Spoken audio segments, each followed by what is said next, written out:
everyone. Welcome to Green Apple Books on the Park. My name is Cara Johnson. I'm the event coordinator for Green Apple, and tonight I am very excited to welcome Daniel Breyer as we celebrate the launch of his novel Smokebirds. Let's give a hand for Daniel.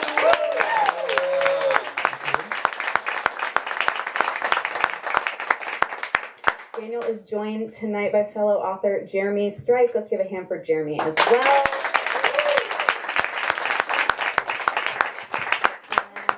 So tonight is a very special night because not only is this the launch event for Daniel's novel, but this is also a live podcast episode of Daniel and Jeremy's podcast, Good Scribes Only. Good Scribes Only. Excellent. Thank you all for being here. Thank you for joining us in person here and online. Hello, online audience. I'm waving to a camera if you can't see. Mine is on. Thank you to everyone joining us on YouTube. We appreciate you. Thanks for tuning in. Thank you to everyone for filling out this room, for eating snacks, for joining us for literature this evening. You could be anywhere on a Wednesday, and I really appreciate you being here. I have very brief business before I let these two take over. Now is a good time to silence your cell phones if you have not already. We ask that you not take a call in the middle of the event. And if you need to, you can step outside. Just don't sit in the audience and say, hey, yeah, I'm sitting at a book event. It's no big deal. What's up? Is photo taking okay? No, yeah. We got the go ahead. The only thing. Just of me. I don't want him. You have to crop Jeremy out. The only thing is that you cannot take unflattering photos. That is not allowed. Only flattering photos of our authors. So photo taking, okay, but only good ones. Please do check out our full event calendar online at greenapplebooks.com. We have a really great season ahead of us, including the event you are currently attending. I will plug very briefly right now that Independent Bookstore Day is coming up on Saturday, April 26th. All three of our locations have festivities going on. You can find more at our website to find out all of the details. We always have fun things going on. It's our biggest day of the year, so I hope to see you there. Please do buy books. This is my plug to ask you to please buy books. Please buy books from us here at Green Apple. We happen to have books by both of our authors available this evening. They're at the front register. You can find them there. If you've been here before, you've probably heard me say that when you buy books from us, not only do you support us as an independent bookstore, you support the writers who put so much work into making these books, and then you get to have a book, which might be the best part. So if you are able, we always appreciate it. Thank you so kindly. And I know we did have a pre-order campaign for Smokebirds, so if anyone here pre-ordered, we really appreciate. If anyone here pre-ordered, can you raise your hand? Oh my God, yay! Give them a round of applause. Pre-ordering is great. We really appreciate it. It's a big deal for especially debut authors, and a big deal for us as an indie bookstore when you pre-order. It makes you look good if you sell books before the book is even out. So we always appreciate it. Thank you so much. Without further ado, I'm going to go ahead and introduce the two writers who are joining us tonight. First, Jeremy Streich is a novelist, MFA candidate, and co-host of the, you heard it, Good Scribes Only podcast. An alum of Georgetown University, he is a contributor to the Intercom magazine and was the recipient of the 2024 Leonard and Elizabeth Wright Future Teachers Award. His first novel, The Tree of Knowledge, was released in 2020. Jeremy is joining us all the way from Austin, Texas. Where he lives with his partner, son, and their remuda of dopish dogs. Had to include that in the bio. Let's give one more hand for Jeremy Streich. And last but most certainly not least, Daniel Breyer earned his undergraduate degree in history from Brown University. He is also an investor, entrepreneur, and podcaster with Good Scribes Only. He lives with his wife and their dog, Nako, in San Francisco. Smokebirds, set in his home state of California, is his debut novel, and the reason we are here tonight. Let's give one more hand for Daniel Breyer.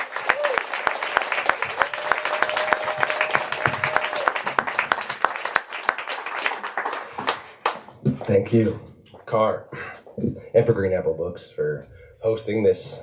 It's a beautiful bookstore that we get to put people to sleep as we generally do on our podcast here. No, I want a lot of booze today. I want you guys to catcall Jeremy because he's very handsome. The rowdiest book event ever put on in this store. There we go. When you see some of the little subtitles in this book, you'll know where we're coming from here. So, with that, Dan, I remember when you first told me about Smokebirds? You keep these books close to your chest, and I was honored to hear the title maybe 2 years ago. Whoa, you were ahead of the curve. So tell me about the first person you actually confided in what the book was about that you were writing. Ooh. My wife, Elle, definitely knew I was working on a book. My mom definitely knew, family. This is the second book I wrote. The first one is stuck somewhere on Dropbox, never to be seen or read again. On my Kindle as well. Uh-oh. He's still here, and he still wanted to do a podcast with me. Let's see. I remember telling Alec Oswald, who's in the audience, that I was writing a book, and I said it was a black comedy, and he asked me, like Tyler Perry. So that one, sorry, I love that. That was memorable. And yet, this is not like that. It is a dark, fucked up book in a lot of ways, but hopefully funny and hopefully entertaining as well. Yeah, there's a few different sections that I just wanted to like highlight, and I wish more people had the book in front of them. I think you should just read the book for the next 45 minutes. Just like an audiobook. Yeah. Who needs a studio? Yeah, do it. But like, this is later on, and you gave one of the best insults I think I've ever read in fiction. Ooh. Just went on a tirade. That's what I tell my wife, whatever you're about to read. Don't arrest you, me. Randolph, you little shit. Fuck you, you fucking clown, you piece of shit, you pompous, greedy motherfucker, you dried waffle, you ugly shoe. You're like a shoe with eyes. You just step in shit and drag it around. You fucking shoe man. Wow, this is groundbreaking literature. But there really is some amazing passages in this. Like, I'll read it. That's a passage from a character's very pissed off and angry. And with good reason. Yeah. I have another section that I want to read to show a little bit more seriousness, because Dan is... I knew it was going to be a good book, and I didn't really know what to expect because he does keep it so close to, his heart. If it was a bad book, he'd be saying this anyway, just so everybody knows. That's a very probably good true, friend. but it actually is a good book. Okay. So, I think on page, and again, I wish you guys had your books, because I wanted people to just fold the ear and just sort of tune in. This is around halfway through the book, and it's a conversation between a few of the characters that we'll talk about in the next few minutes. But Duke, who is kind of like the patriarch in the family, and his son are just going at it. And it's at kind of an inflection point in the novel. And Duke is a little bit of a sexist, but there's a few lines. And he says, everyone, men, women, pick your pronoun. I can't read it now. Men, women, pick your pronoun. Again, unnecessary. Everyone wants the same thing. To be noticed, to be respected, to feel like they matter. So tell her you're proud of her. Tell her you would have achieved nothing without her.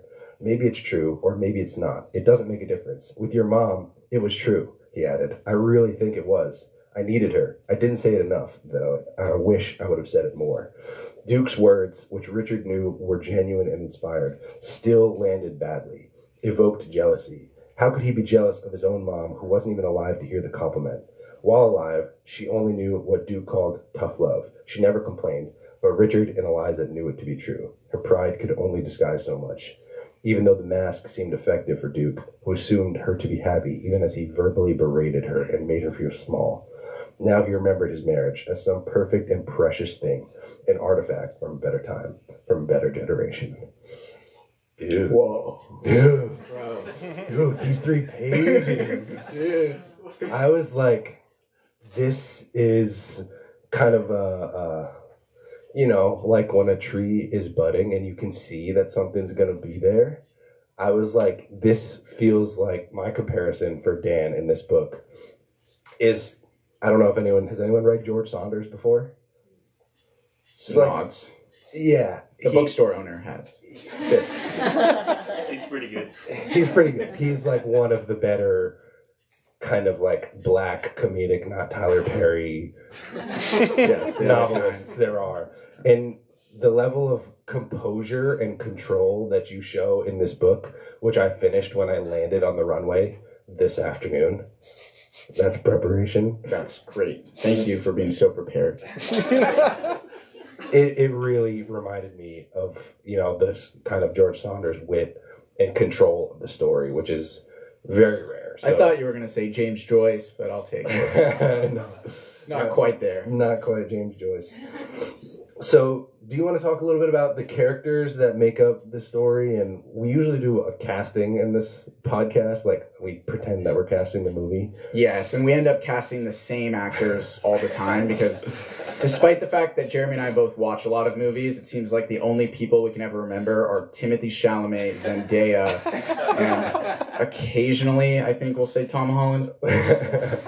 Probably not a great segment overall. And Timothée Chalamet shows up in this novel by name only. Where? I don't even remember that section, but you said that. Yeah. It's like, I don't know, about 2/3 of the way through the book where they're talking to like a movie producer.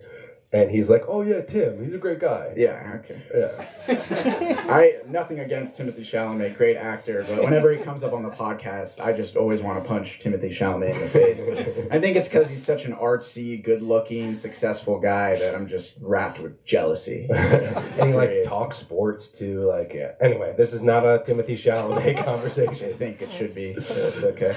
Because we both cast Cole as... Yeah, so there's characters in this book. Yes. There's the Petersons that are the family. Yeah. There's the patriarch Duke, who's older. He ran a very successful lumber business, is a billionaire.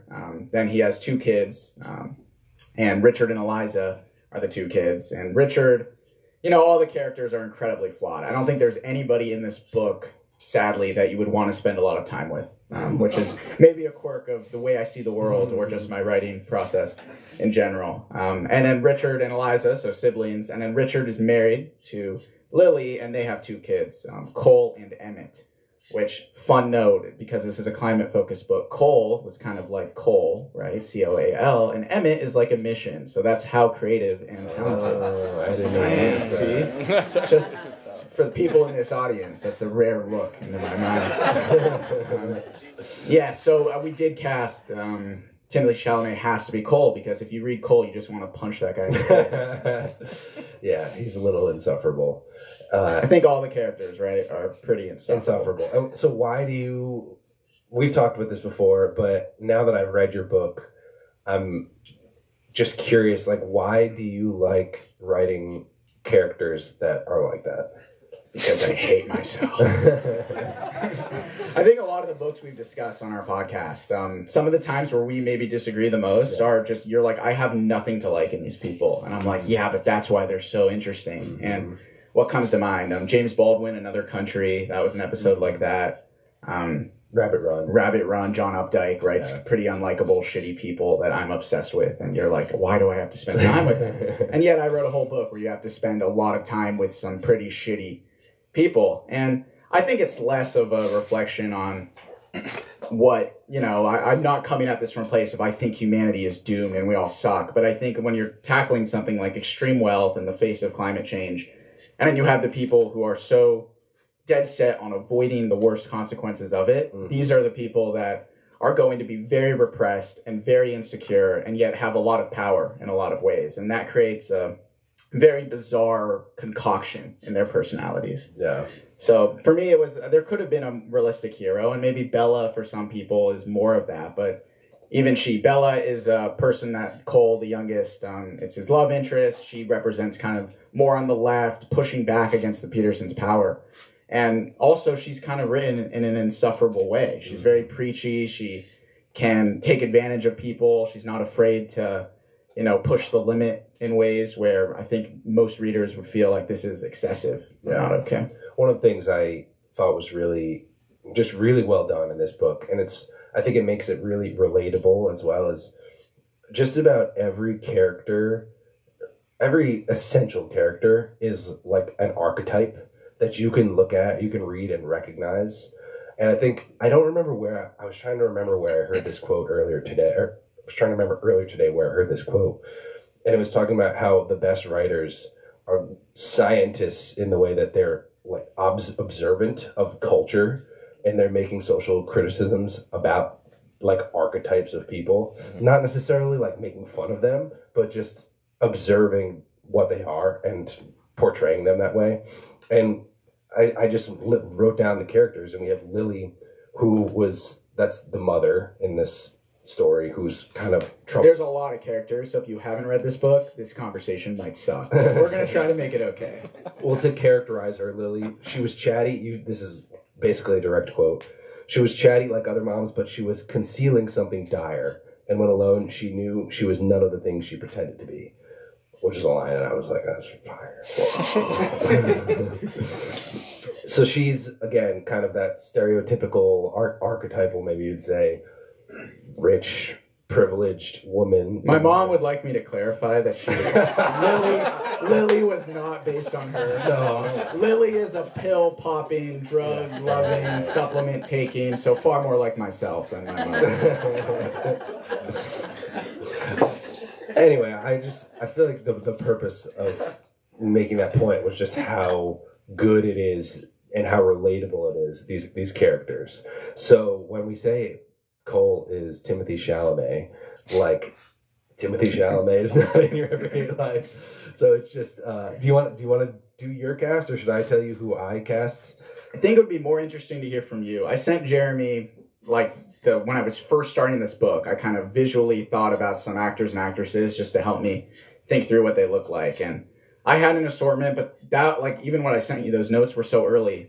Interestingly, when I sent them to Jeremy, I had character arcs that I wanted all my characters to go on. And not to spoil too much of this book, but none of the characters actually managed to change. They're given the opportunities to, but for various reasons, they just can't. And so as you can see, that was early on. But tell me who you think would play some of these characters.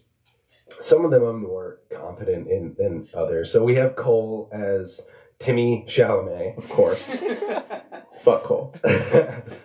Emmett, his younger brother, who is actually larger than him, he at least how I read it, was more of an athlete, whereas Timmy was the smart, kind of artsy. Scrawny, a little bit weird. Me at my worst, is what I like to say about Cole. Before I started hitting the gym. So I had the most trouble with casting Emmett. Yeah, because he's too young. We always struggle with the 18-year-olds. Yeah. I was thinking about if you guys have watched White Lotus, the dude from the second season who plays Albie, but the character goes on a tirade at the end that I could not see this Albie kid doing. So I pivoted to Austin Butler, if you've seen the Elvis movie. And 18-year-old Austin Butler. Yeah, he's 33, in case you're wondering. CGI.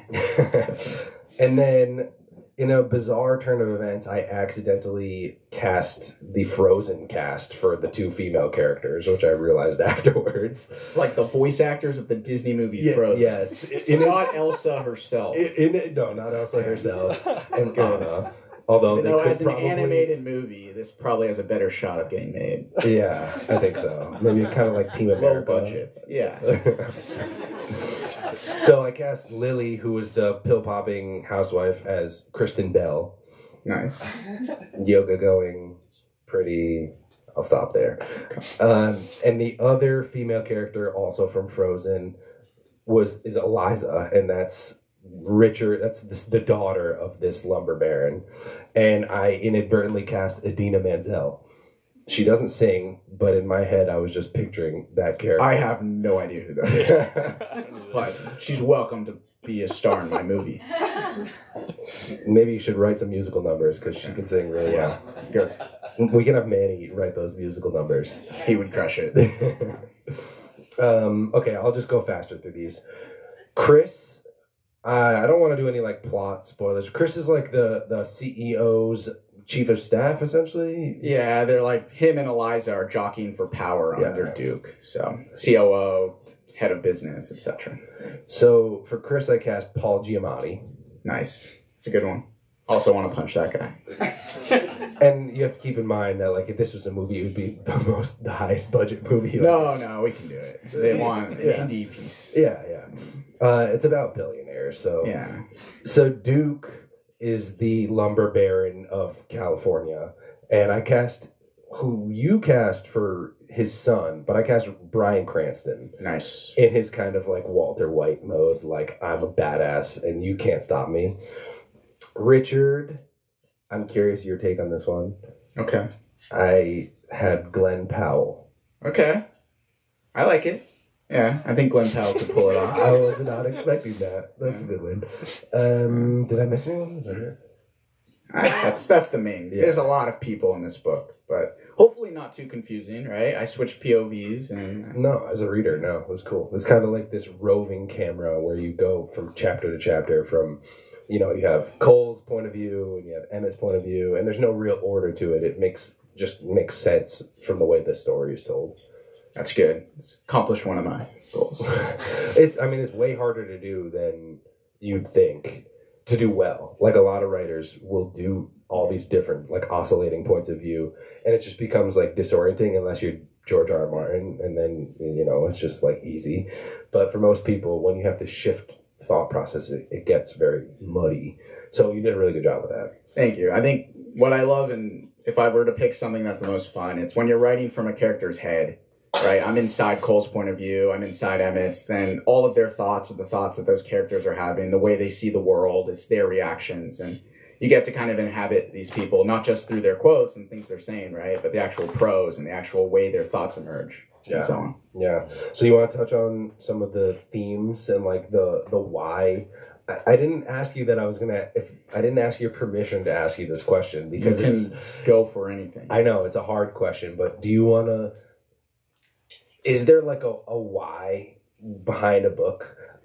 I think we've talked about it on the podcast in general. Like, it's always hard when we talk about authors to say, this is what they were trying to do, or this is what they were talking about, And I think any book, if you try to write a good book, you have two sides to it. On one hand, you want to write something entertaining, something intriguing and compelling.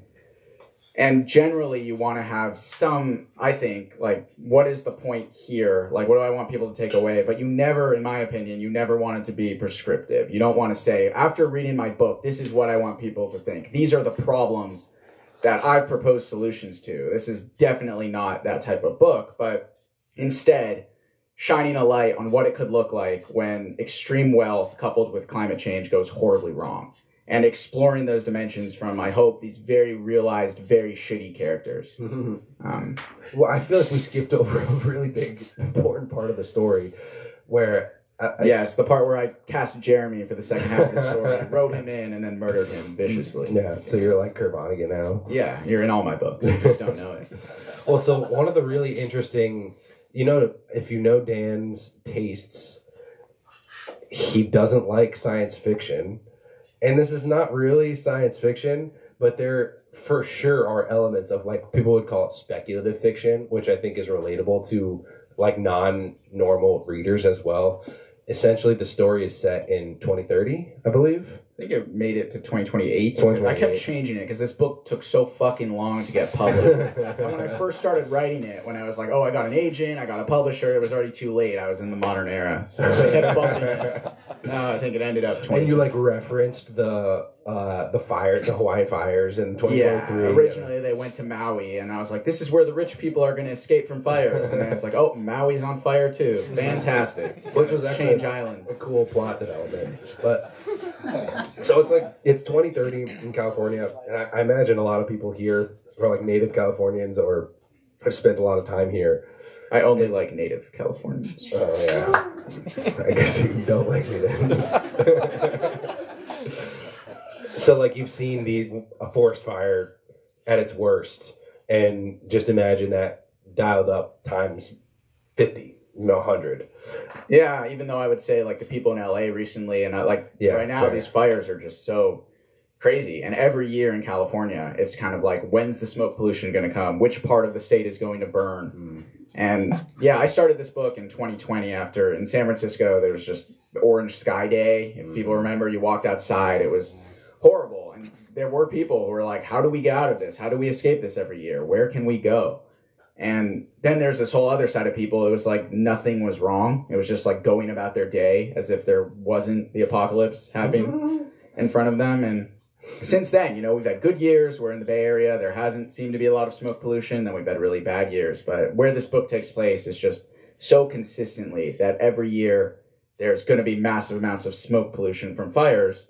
And the people who are privileged enough to get away are going to take advantage of that and flee. And they go on their fire season sabbatical to Hawaii. Yeah, and it's like so normalized that when they're in Hawaii, they're having conversations like, "Oh yeah, we didn't see. We spent so much more time last season together." Yeah.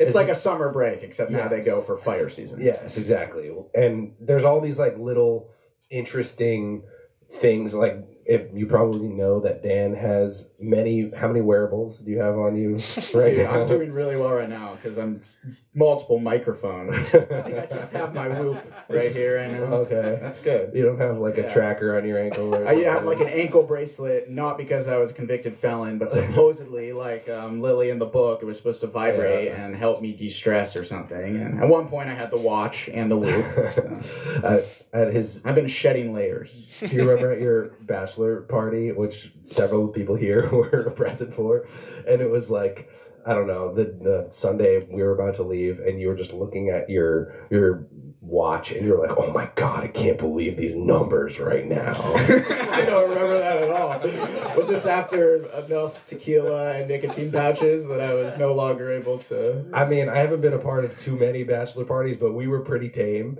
and you were just like, "Oh my god, how am I going to recover from this?" Sounds right. Oh man. So anyway, there are some really cool like speculative science fiction elements in this book that Dan would probably be like, "Don't even call it that. These are just trends that This is happening. Wake up." Like the cars are all, they have these like air purifiers because of the smoke, and everyone has like see, it's ubiquitous in the book, but they do sell like air purifiers for cars that people have, and they sell like, and a lot of homes have like really crazy air purification systems now where fires are an issue. So I do think it's just an example of like, we're going to see technological innovation in this space get to a crazier and crazy point. Yeah. Well, and it's an interesting aspect of the story as well, because the lumber family, the Petersons, is it the Peterson Lumber Company? The Peterson Lumber Company. Yeah. They profit off of forest fires, but not necessarily by setting the forest fires themselves. It's when there is a forest fire. You must have been very, very well researched on this, which I expect out of you. No, I made it all up. This doesn't happen. No, there is a group that does this, right? They sell the salvaged lumber. So after the fire comes in, they're the ones who are like, "Oh, great, now we get to make money off of these forest fires."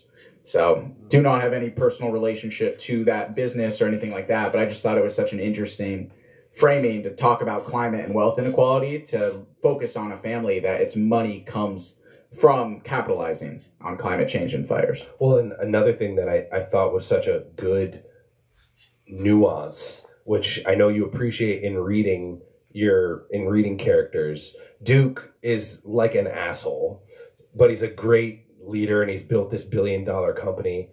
And at the same time, he is a little bit confused when people attack him about being so anti-environment and nature. He's like, he loves the forests. He knows trees. He knows like all the different kinds of trees. And he lives in Reading and is like never wants to leave there. And he feels like he's very connected to the forest. And by salvaging the wood, he's removing the fuel for the next forest fire. And of course, he is kind of a sadistic fucker. Like, he does some crazy stuff. I based him on you. So hire me if you want to be a billionaire soon. But I just really like that. And you see it in all the characters, how they have their like main streak, which is a flaw, and then you show the cool side of the pillow, and people are like, "Oh yeah," at least I am like, "Oh yeah, this is a real human," which I really appreciated. Yeah, I think there are times perhaps where the characters will border on becoming caricatures, where I do enjoy kind of putting these obnoxious people in positions where it's fun to laugh at them. And that, we've talked about Vonnegut a lot, right? Like that more slapstick side to the book. But more importantly, I wanted to make sure that they were people that you could recognize and would appreciate as potentially could actually exist, right? Yeah, and that's what I was pointing to when I was talking about the archetypes, because I feel like these characters really do exist, and these themes really exist as well. I mean, there's a lot of directions we could go. Of course, there's wealth inequality and class And I mean, I don't think we need to talk too much about that, but I think it's a core focus of the book. I mean, obviously, like, all the coverage around the book has revolved around son of a billionaire writes scathing novel attacking his family and attacking climate change, right? And or attacking wealth from climate change. And I just, on one hand, like, I have a very unique lens to this world, and it's just, you write what you know to an extent, but you don't base it on, it's a fiction novel. And I think some of the people, like, around this book don't understand that when we write novels, like, it's coming for a lot from imagination and lived experience. It's not like George R.R. Martin's like, oh, this was the direwolf from Colossal that came out and now I'm going to put it inside of my book.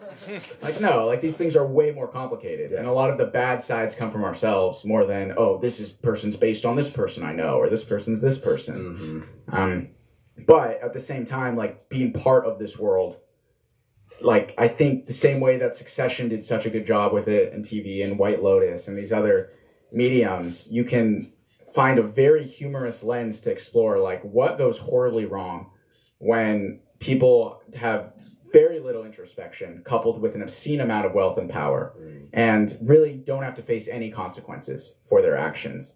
And from that perspective, I think you can talk about a lot around class. I mean, particularly, I think what was notable in this book was just the silos that are created by a very wealthy group that no longer have to exist in San Francisco or their other cities during climate change. Go to Hawaii, where my wife is from, and yet I created a Hawaii that is basically Disneyland. Just like a rich person enclave where maybe the people who live in Hawaii will work and, like, get paid, but, like, there's no, like, actual culture here. This is such an ersatz fake world that they're inhabiting. And you can just, at a certain level of wealth and success, you can completely silo yourself off from the rest of the world. So much so that your tribes become, this is what my people think, and this is the rest of the world, and everybody is a victim in that type of society, right? There's no one in this book who doesn't feel like they're getting the short end of the stick, even the people who have everything.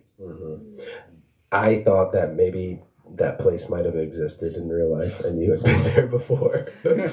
I've been to nice resorts in Hawaii. I've not been to a place particularly designed for, like, wealthy people are going to come here during fire season and create, like, their own mini utopia where they get to escape from this. Yeah, there's a hilarious detail, and I need to know, and I feel like people would be interested if this really exists. So Richard's kind of like the derp in the book. Hey. Yeah, do you connect with Richard? Richard is, I connect with all of them. They're all like the devils on my shoulder. Yeah, no. Richard, he is the son of Duke. He invests out of a family office. He's a horrible investor. And that's also, where you connect with. Yeah, I gave him my investment track record completely. But the funniest thing about Richard, he's just obsessed with, like, the stupidest iPhone games. So he'll be talking to, like, his wife, trying to have a serious conversation, and he's just, like, on his phone, just, like, playing, like, Doodle Jump or other, like, futuristic games. And he's in his 40s, so he should be, like, this should not be something he's spending his time necessarily doing. But Lily at one point calls him a baby, and he, like, really is a baby. He's just like a man. It's a man baby. Yeah. And he's really I think he has the least growth of any character in the novel. They all grow or negative grow, right? Like, I don't know if anybody really grows in this book, which is a unique, like, that is, like, you've been teaching now people who are writing books, and you've been and everybody says, like, let your characters change. What's the arc? And I think it's to go against that and say, like, these characters have the opportunity to change, but they can't do it. I found that a very interesting way to kind of push against that. And yeah, Richard doesn't change, and I don't think any of the characters really do. Maybe you thought some of that. I think they do. Not in big ways. Sweeping well, just not in, like, big sweeping ways. Right? You know, a normal book you read, and it's like the character starts as an angry person or whatever, a jealous person, and by the end they are a generous person. It's very, like, cut and dry. That sounds like a great book. Yeah, it's very I want to read that book. Thanks. It's in stores next week. Picture Great. book. right in this section. Most of the characters, I would say Lily probably has the most growth.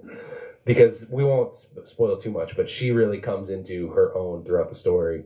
And I think all the characters, even Duke, like, they do change. He ends up forgiving a character in the story who has a really There's like a Shakespearean style. I even texted him the other day. I was like, "Oh, we're getting like Shakespeare here, not in the writing, but in the way that people are like." The book is very hard to understand, much like Shakespeare. Ye old English. Yeah, How I about wrote you it do in the rest of Beowulf this style. in Beowulf? Nay, I don't think that was in Beowulf. Gaelic.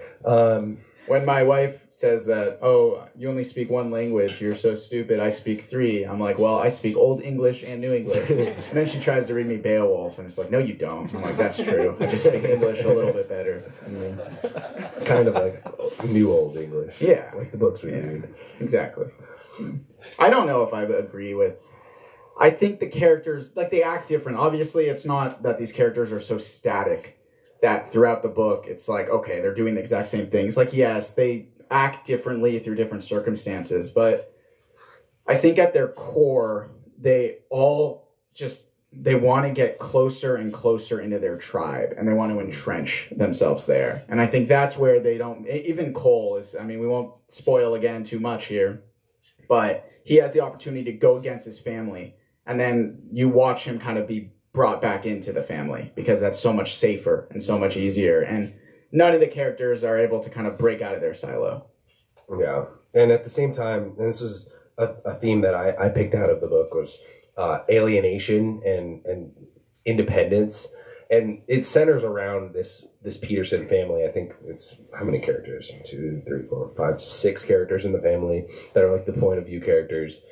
And they all feel interconnected but rarely overlap. Like, obviously they're interacting with each other, but emotionally they really don't even have a real conversation. They're like planets that just like revolve around the sun but not actually touch each other. And it felt like a really interesting observation of people in these circumstances, just doing what you were talking about right then, not really connecting and just finding or obsessing over with their tribe or this ideology that they're into or whatever it is that they think is going to make them happier or whatever it is. What do you think these characters want? Like, do any of them really have any goals? I think the passage you read earlier, that was interesting because all these characters are so diluted that even if they give other people advice, they can never take the advice themselves. But everybody in this book just wants to be recognized. Richard and Eliza, the son and daughter of Duke, just are desperate to be recognized by their father, for him to be proud of them. Duke just wants to be continued to be recognized as the business baron, the amazing person that he's been, but now he's getting older and he's being asked to step away. Cole just wants to be liked, right? Like, he's such a desperate, he just wants the attention. And I think what we find with Cole's character is he doesn't actually have any values. He just, like, he's willing to compromise all of his values or come up with new values just so people will like him. And Emmett, I think, just gets the side of nepotism where it's like, I deserve everything, And for him, he wants to be known as, I am in the lineage of my grandfather. And so I think that yearning for respect and admiration, coupled with, like, the deep feeling inside that we don't deserve it, that we're not these things, that we're lacking in these profound areas. But nobody in this book is self-aware enough to really notice that. Like, it creeps up, and then they push it away. And they all push it away differently. Richard through his video games, Lily through her drugs and supplements, Emmett through smoking tons of bong rips and just getting high in Hawaii, Cole through, just trying to manufacture relationships to make himself feel good. So I think that level of escapism and the inability to actually look at yourself and think things through, I found that fascinating to write about. And why do you think that was so at the top of mind for you? I think on one hand, as you talk about wealth and climate change, this idea that the worst crises bring out kind of the true selves of people. And for this family that I focused on, to kind of look at a crisis moment and see where they become and what they become, right? This attempt to look inward is just so disastrous when their whole lives, they've been devoid of love. They all feel lacking from kind of the way the structure is built. And it all comes back to, in this family, money is all that matters. From Duke raising these kids, and it's kind of gone through the generations of just, he sees himself as self-made, he wasn't really self-made, and his kids are always trying to be as good as he is, but they never have that chance, and all he cares about is their ability to be rewarded and succeed, but they're never going to get to his level because he feels like he's responsible for all their success.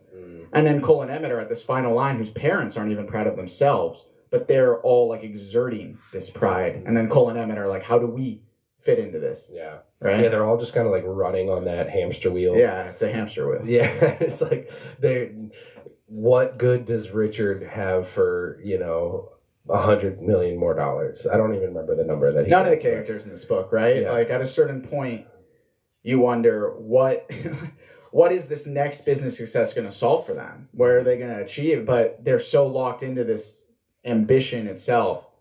And when you just have ambition without any of the sides around it, without any of the love or the appreciation of other people and friendship, it's such a cold. It's really an place. Interesting social experiment, and obviously these aren't real people. They're things that you created in your brain. Yeah, I see them in real, like when I'm on enough drugs. They appear before me. That's like wild. when you did most of the dialogue. Yes, Chatting with each other. Yeah, it's like the schizophrenic scenes in McCarthy's last novel, right, where he imagines all the creatures. That's what I see. Oh yeah, I didn't like those. They were weird. They were one weird. almost like a dolphin man. Yeah, it is. He had like a fin. Oh yeah, I don't like that. It's great for the crowd that has all read Cormac McCarthy's latest novel, Stella Maris. The thalidomide kid. Kevin knows. Oh man, maybe you should be up here. Yeah. Now, why did we bring that up? I don't remember. I don't know. I was talking about hallucinating characters. I do a lot. Yeah. Well, there's a lot of different themes we could talk about here anyway. I mean, as far as I think part of that wealth treadmill that we were talking about, and I am slowly remembering my train of thought, and you're seeing it in real time here. It's your half a high noon, which I have since finished. So, I'm almost up. Okay. So it feels like there's not a real place in the world. Almost every single person, and we're not about to start talking about 99%, 1% wealth stuff. No thanks. But the idea behind people being so disconnected with needing any source of monetary worth in their life is almost like a science experiment. What if you pick these people up and put them in a vacuum is essentially what you're doing. Because in the real world, everyone more or less is trying to make money in some way or another. And what you're showing is what might happen when people, at least your perspective on if you were so flushed with cash and had all the power in the world that you could possibly imagine, what would you be like? That, right, with no self-awareness and no loving relationships, not being raised in a way where, and I think that is the most tragic and saddest part about these characters. They've built this house just on cards, and they are trying to piece it together all the time in their minds, holding it together, feeling like it comes with just this constant thought train. We're the best. We're so much better than other people.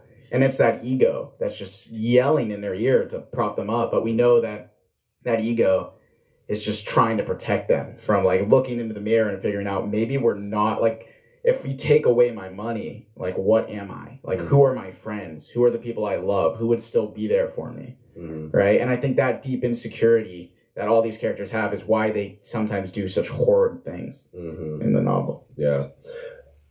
In the Wall Street Journal article that came out recently, drumroll. Yeah. That article we talked for 2 hours about the book, and then the article was 9 questions about son of a billionaire shits on his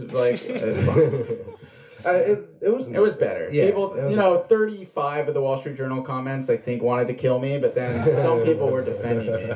Which whoever those anonymous people are, I gotta buy them a drink. They can come to my private Hawaii fire season retreat with me. They're all your mom, all Susan, just in disguise. My mom has purchased the Wall Street Journal 7 times to comment for different pseudonyms. Made new emails and everything.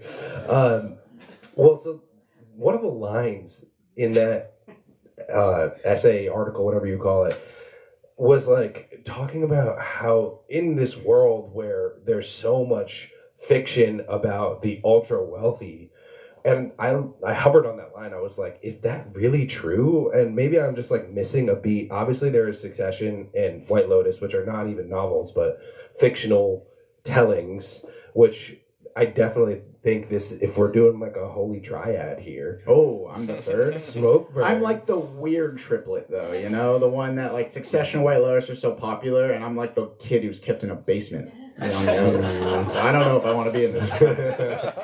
Sometimes it's like that experiment where all the pretty women stand together, right? And it's like, oh, look, but then you separate my book out. But you're still part of the structure. Yeah, I'm important. You can't stand without you. Yeah. Okay, I'll let Mike White know, who wrote White Lotus. Yeah, I think they could make a movie about it. But we cast it already.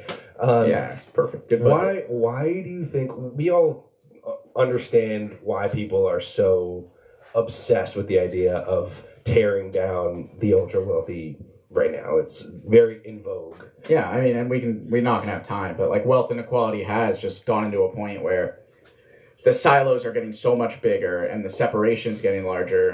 I mentioned this on a different podcast. I cheated on you and went on another podcast. I'm sorry. It's okay. We're gonna get you on a lot of them. He was better. Polyamorous. But if you go back historically, like in a small town, there wasn't as much travel. And everybody went to church, and the super wealthy people went to church, and the poor people went to church, and the super wealthy people gave money to the church, and there was like a community that they were all gathered together. And I think today in society, as we've become on the internet, spread out, living in different places, like that sense of community has really dissipated to the point where, I mean, in this book, you just see like the sides don't interact with each other, and Cole tries to flip sides and, you know, betray his family to an extent, but it's untenable for him to do so. Yeah, and it doesn't help. There's a really, really great line. I don't think I did my little sticky note on it. Right. I did do some sticky notes this afternoon. There's one. What does that one say? It says, this part sucks.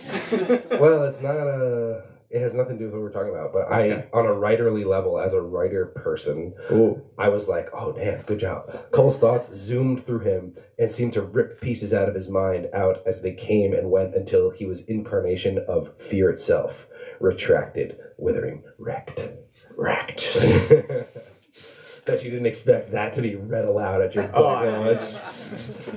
That wasn't the one I wanted to read, but Duke was talking about... oh man, I don't remember anymore. But one of the points that he talks about a lot of stuff in the book. He made it and this is why podcasts are great, because you can make a comment and then I remember what I was gonna say. Boom. So he talks about how the environment that Duke has these like little gems that are dropped, like sprinkled throughout, and he's the only character in the story that like he was semi self-made. Right? Yeah, I mean, it's still like this secret that he's so ashamed that he was also given money to get a head start. But in his own psyche, it's like he doesn't even remember that fully. It's just repressed and it's never talked about, right? Mm-hmm. Like there's a line in the book where like they're fighting and then Duke's like, Richard, you keep playing golf. You keep fucking playing golf. You're such a rich motherfucker. He's like, you played golf too, Dad. Yeah. And it's like for these characters, it's such a big moment. And we actually read the lines. It's like they're talking about playing golf. Like these people are absurd. That was the section that I did mark down, actually. Yeah. And because I wanted to ask you, and I wanted to ask before, and then we started talking about something else. Richard says, you play golf too. And then he storms out of the room and tries to slam the door like a 12-year-old would. And there's like this machine that's like an anti-door slam. No, it's just like, you know, some doors when you slam right at the very end, they like close very like slowly. So Richard's like trying to be super intense and make a big scene. So he's like, I'm going to storm out of here and fuck everything up. And then he slams the door, but it has like that door stopper. So it just very slowly closes. And poor Richard again just can never do anything. That was a hilarious moment. There are a few really, really funny moments too, which I think is, you know, obviously this is like a semi-serious book. It's a black comedy. It's satirical, ironic. Tyler Perry. Yes, just like Tyler Perry. But there are poor Alec. Alec's amazing. He didn't mean it. I don't know you. I'm sorry. There are a lot of just like really, really funny moments. And that's why I think I said it to, I forget who we were talking about before, maybe Jack or someone else here. This book feels, even if you're not a reader, this isn't the book that Daniel probably wanted to write, because if it's up to him, there would be lots of like James Joycean. Yeah, I would have written the first big book of How. Wow, that looks good. Or Walk This Wild World. But it's really, really well written. I mentioned that he shows this level of composure and control, and like as someone who writes and as someone who reads a lot of people's work now that I'm like teaching and doing workshops and stuff, there's this feeling of composure around the words, and like you feel like you're in control, or it feels like the author is in control. And the analogy that just came to mind was like, we were talking about Cormac McCarthy, and in All the Pretty Horses, he's like a horse wrangler. And like he's really getting the horse, he's breaking horses, which is obviously a hard job to do. And sometimes when you're reading a book, it can still be pretty good, but it can feel like the horse is just like wild and they're like hanging on for dear life. And during my reading experience of this, it felt like this was a very... I had a horse formal... on Xanax. Yeah. Very relaxed. Yes, he'd given the horse ketamine already. The hell out of the horse. It was just like a very... the writer was very much in control, which writer and writer rhyme. So kind of. I blame that. Writer. Slant rhyme. Slant rhyme. That's why Manny is the musician. Yeah. Anyway, the point I was trying to make was that it's a book that I think people who aren't necessarily readers that are sitting in their room and like, you know, pick up a book on their normal day would actually read and enjoy, because it's not as artsy as he wants to be, and it is still really well written and really relatable. So I definitely recommend like actually giving it a read. Definitely buying a copy, but actually reading it at least for a little while. Or just ChatGPT a nice sentence to send me and be like, I loved your book. It was so... And then use some vocabulary word that doesn't apply, and I'll be like, I know. I called my book perspicacious. That's not right. You did use some big words that I was like, whoa, I don't remember what those mean. Just with the thesaurus button. It's like, oh, use this word. Don't you? Your processor doesn't allow that. Yeah, Scrivener, no thesaurus, like direct. Yeah. Nice. So you just these are my words. Just being a gentleman. Is there anything else we want to open up the floor for questions? Yeah. Is there anything like else that you want to say before we? And people start, if you have any questions. No, I appreciate your point about trying to write a book that was accessible and that what people would want to read. I think as a writer, and you've dealt with this too, right? We want to kind of write as well as the people that we talk about on this podcast. And I think looking in the mirror and being like, I am not James Baldwin, I am not Cormac McCarthy. Like, what's the best book that I'm able to write? Yeah. And then what's a book that would be commercially viable? And so sometimes it feels like I sold out or I wrote this book, but at the same time, like I want a book that entertains people, that's funny and fucked up and crazy, and as long as I still have some of those elements, I think that's right. I think you succeeded. It's not a sellout book for sure. You used semicolons. Whoa. I don't know what those do, but I'm glad they're in there. So this is the point in the show where we always rate our books based on our dogs, 1 to 10. Yeah. What would you give Smokebirds 1 to 10? How many knockos? I feel like I'd be in trouble if I rated accurately because I'm trying to sell as many books as I want to sell. But I'm also very hard on myself. Yeah, so. True. You'd probably say like a 3 out of 10. I think that it is. Yeah, I can't rate it, but I'm proud of myself for writing the book. It's not as good as some of the books we've read, but it is a good book. It really is. It really is. And like, I mean, if I'm going to be like 100% honest, you know, the books that I give 9 out of 10 or 10 out of 10 are literally like Cormac McCarthy. These like he gives 9s to some Nobel Prize winning books. So yeah, it's very critical. Yeah, well, I don't know. You might be more critical than I don't know. We're different. Flights like a 6. Yeah, we differ in certain things, but I genuinely would give this probably like an 8.5. And that is huge if you listen to the podcast. Yeah, that's very nice. It's like Dave Portnoy's pizza scores. That massive overlap of Barstool and writers, which somehow I am a part of too. Yeah, and we base it basically like on our level of enjoyment, not necessarily how good, because good is so subjective. And I enjoyed this 8.5 peppers. Just don't make me cut my dog in half. Yeah, well, Nako would eat. Oh no, go away. Yeah, he would. Oh, but we've talked about letting them run around in here. That wouldn't work out. Yeah, Nako would not have had a good time. It's okay. No, L would not. We would have bought a lot of books because Nako would have destroyed them all, and True. Kevin would have done True very choice. well. Yeah. So, do we want to open it up for questions? Yes, we got about 10 10 minutes minutes. exactly for questions. So Yeah. okay, What was your Nancy first first. book about, and how different is it from Smokebirds? What was your first book about, and how Yeah. different from Smokebirds? That's right. We're supposed to re-announce it for our podcast. I'm usually not good at following directions either. You're great. The first book was a place where I think I was a little bit getting ahead of myself, as we talked about. I studied like ancient Roman history in college and read a lot of like Greco-Roman books, and it was a reimagining of the Odyssey set in Silicon Valley, and it was called Dropping In. And I still think there are parts of that book that will stand up. I think the parts about like the Telemachus arc in that book were much more personal, and it's like more teenagery. And I think I wrote that book when I was probably 23. And yeah, but then I maybe lost it on the Odysseus character a little bit more. That's such a crazy figure. So that book never made it to see the world, but you never know. So Yeah, I feel like you could go back to that at some point. Like it was pretty good and it was original. And those retellings are really cool. It's just, yeah, I mean, we both did it in... The pitch to agents for that book was not landing. I was like, reimagine the Odyssey set in Silicon Valley, and nobody responded to that one. Thank you for the question. Yeah. Okay. All right, let's go Chris, then Morgan. All right, this is just kind of so when you're writing the book, obviously lots of different people are going to read it. And when you think about different people reading it, does it kind of shift how you want to write it? And how do you end up writing it? Do you kind of write it for yourself, or do you think you're impacted by imagining all the different kinds of people reading it?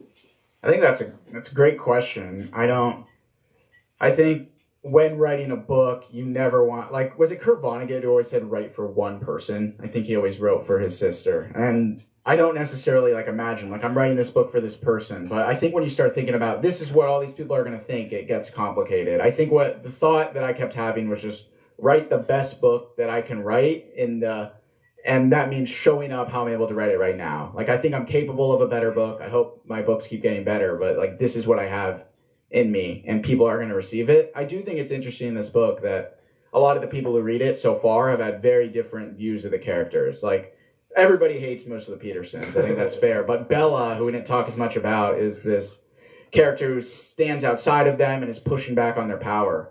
And who's also sanctimonious and self-righteous, and the anti-woke crowd, like that, and like they're fuck Bella, like she's the worst. And then there's kind of the more people in the middle, or like she's complicated, I stand with her, but she's annoying. And then there are people who really like her. And I thought that polarizing reaction was interesting, and probably like the fact that I pulled it off was cool. Yeah, I think we talked about this already, but I do think there were a lot of really, there's just a relatable character for everyone in this book, which is cool. Well, everybody who hates themselves will find a great relatable character. Was it Morgan next? Morgan. Yeah, so that's a good segue, because I have a question for the main character tonight. You know, it's been awesome to just even have like a sideline seat to your writing process, and I'm curious, like, going through this experience, your characters may not have grown as much as maybe we're used to in other novels, but like, how do you think you've changed as an author? And maybe speak to some of like the challenging moments of your process. Like, what did you learn about yourself as a writer? How did Daniel change as a writer when writing Smokebirds? Yeah. Thanks for repeating it. It's a good question. How did I change as a writer? I think whenever I write, I am just filled with so much self-doubt, like on the page. Like, I never feel that personally impressed about anything that I'm writing. Sometimes there's like moments where all of a sudden I'm super like excited that I pulled off a passage or something, but I think those are much more rare than the other moments. And I think throughout this process of writing this book, I've seen how little almost the first draft can matter, because like the business side of getting a book out there was just so fascinating and long-winded. You start with like the way that my book got out here is I found an editor And then we edited my book, and then I couldn't find an agent, and then she became an agent, and I was just the luckiest person in the world. It was like, holy crap, now she wants to represent me.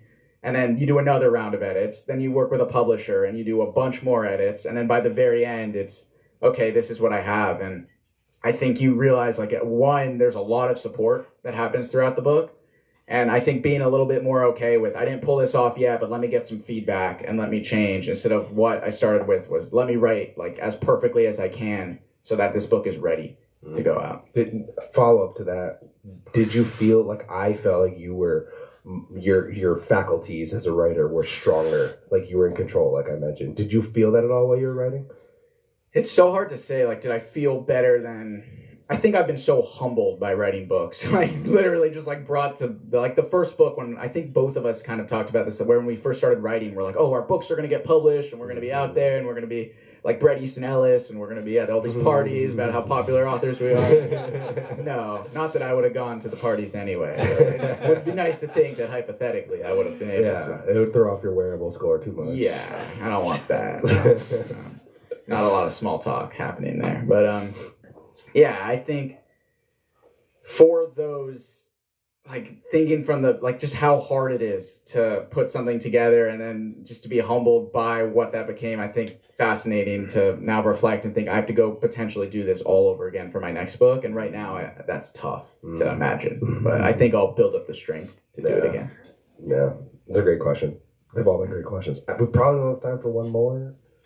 Okay. Can you guys go quickly and we'll be really fast? We have 3 minutes. Okay, you first, then Jack. Sure. Okay.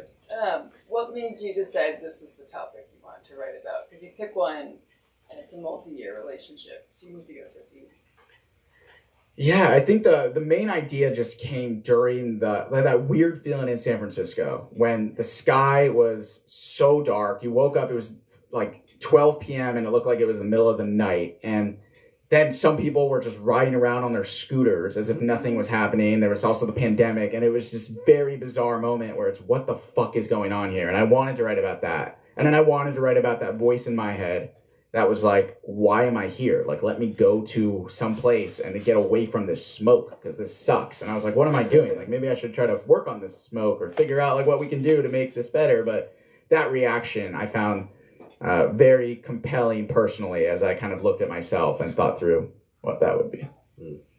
All right.